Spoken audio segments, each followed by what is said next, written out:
Olá, a graça e a paz do Senhor Jesus. Seja bem-vindo, culto conquistador. Jesus tem vitória na cruz e nos permite conquista aqui na terra. Vamos orar. Pai Santo, querido Deus, muito obrigado por orar, obrigado pelo teu amor, carinho, cuidado em nossas vidas, Deus. O Senhor nos ama verdadeiramente. Obrigado, Senhor é o único Deus, nosso Pai, Criador, resgatador através de Cristo Jesus. Obrigado, Jesus, autor e consumador da nossa fé, nosso Senhor, Rei, Salvador, nosso Mestre. Obrigado, Espírito Santo, dádiva divina e maravilhosa em nós, Conselheiro, Consolador.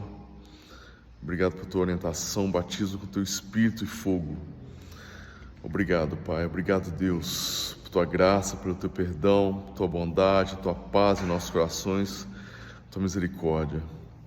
Obrigado, Deus. O Senhor é o grande agricultor e o Senhor ara os nossos corações para receber a tua boa semente e que ela possa ser geminada, frutificada, multiplicada 30, 60, a 100 e mais vezes por um.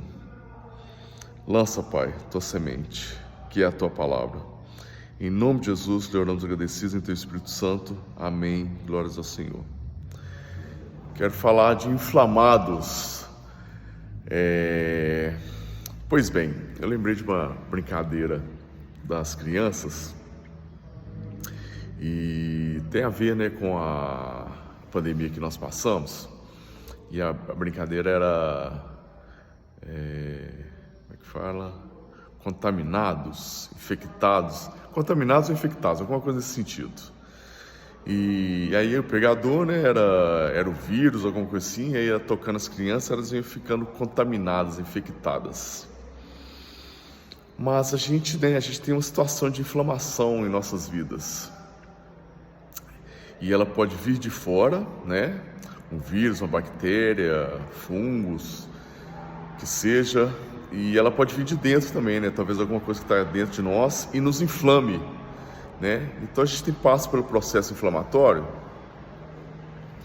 E aí, nesse processo inflamatório, os glóbulos brancos vão atuando, né? As glândulas em nossos corpos vão se movimentando, a gente tem alguns inchaços, algumas glândulas, e aí a gente, né, o corpo vai trabalhando para curar, né, para sanar essa inflamação.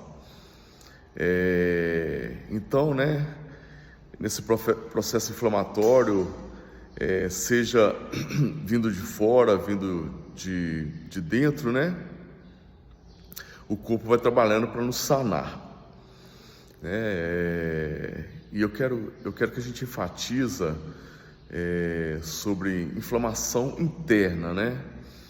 Sobre uma inflamação que está dentro de nós, antes do que possa estar dentro de nós, um vírus, uma bactéria que seja, e ela se manifeste. E como é que ela se manifesta, né? Alguma coisa que já está dentro de nós. Ela se manifesta geralmente quando a gente está ansioso, quando a gente está estressado, né? E ela se manifesta através de afta, através de herpes, que pode ser labial, genital. Tem uma outra também, uma outra herpes. Mas então, essas coisas são manifestas, né? Quando a gente está estressado, ansioso, e quando a gente também está irado, quando a gente está irritado, quando a gente tem ódio no coração. Então essas coisas se manifestam em nós.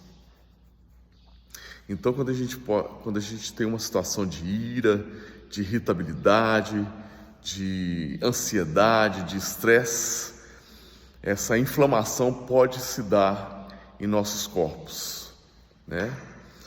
Então eu estou falando aqui, né, de situação de estar inflamado, né, que pode ser vir de fora ou vir de dentro. Mas na verdade eu quero chegar no ponto que as nossas vidas estão estressantes, né? O mundo em si está estressante.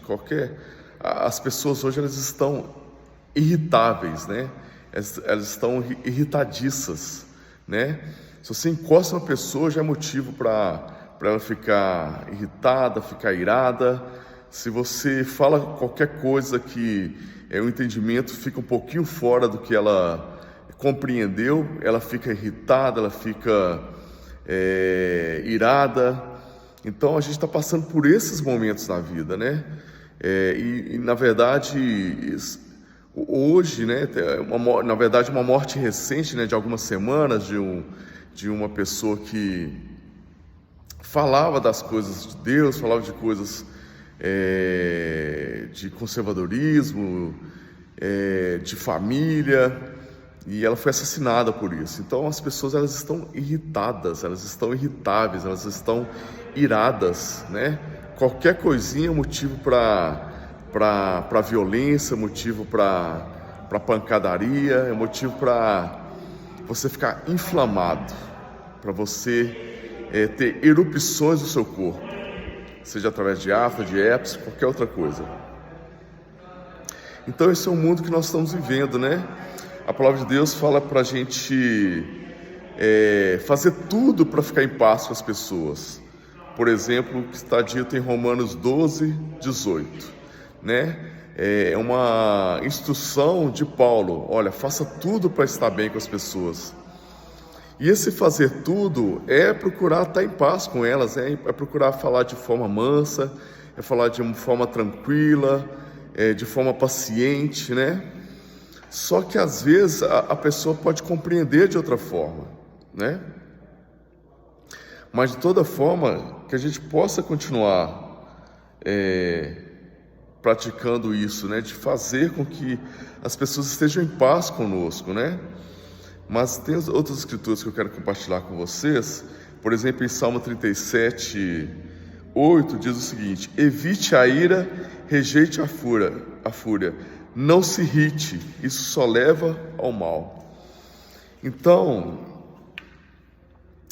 as pessoas estão inflamadas, né? E pode ser também que a gente também se inflame, mas que a gente possa evitar isso, né? Evitar a ira, rejeitar a fúria. Isso vai nos fazer mal. Isso vai nos fazer mal, vai fazer mal às pessoas que estão ao nosso lado, as pessoas que estão próximas de nós, né? Mas eu quero ler mais escrituras ainda. Em Efésios 4:26, perdão, diz o seguinte: irai-vos, mas não pequeis.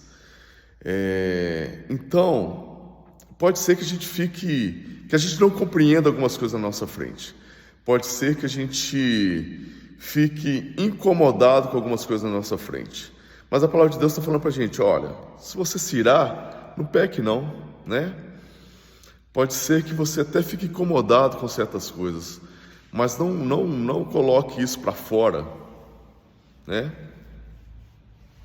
E aí pode ser que a gente não colocando para fora, a gente possa até ter erupções em nossos corpos, né? Como afta e herpes. Mas é melhor ter aquela escritura que eu li antes, né? Para a gente evitar a fúria, rejeitar a ira, né? Melhor ainda. Mas se a gente chegar a se irar, que a gente não peque com o nosso próximo, né?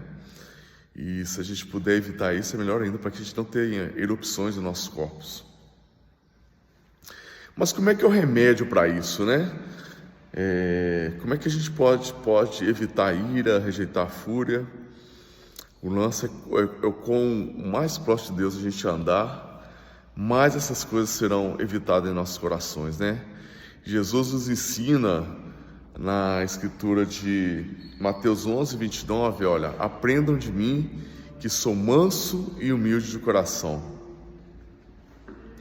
E a gente vê que uma atitude mais feroz, né, de Jesus foi apenas quando as pessoas estavam fazendo da casa do Pai um mercado, né? Aí ele levantou a corda, né, como chicote e saiu espantando aquela turma.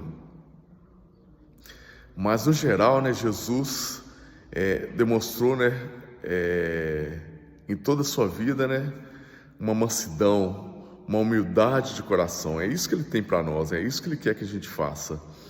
E ele dá exemplo, né?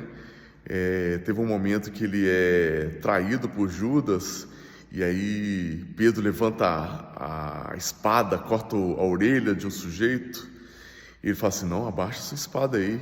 E aí coloca a orelha do cara no lugar. Teve outro momento que Paulo estava se desgastando para perseguir os cristãos, até presenciou a morte de Estevão, né, o primeiro mártir do cristianismo. Então Paulo estava perseguindo, né, na época Saulo, né, estava perseguindo os cristãos, e Jesus para na frente dele e fala: por que você está me perseguindo? E aí deu a entender, né, que quem persegue os cristãos persegue a Jesus. E é naquele momento Paulo ele é convertido, né? Para de perseguir Jesus e passa a servir a Jesus. Então a gente só tem ganho, né, com Jesus, né? A mansidão e a humildade de coração. Então a palavra de hoje é para que a gente evite, né, a ira, rejeite a fúria, que a gente possa ter humildade e mansidão no coração, né? E se a gente se irar, que a gente não peque, né? Que a gente possa evitar essa inflamação que o mundo está nos dando, essa contaminação de coisas de ira, de fúria, né? Que a gente possa rejeitar e evitar essas coisas, amém? Então eu lhe envio um grande abraço, alegria, fé, amor e paz, né? E apronte-se, Jesus está às portas. Tchau, tchau.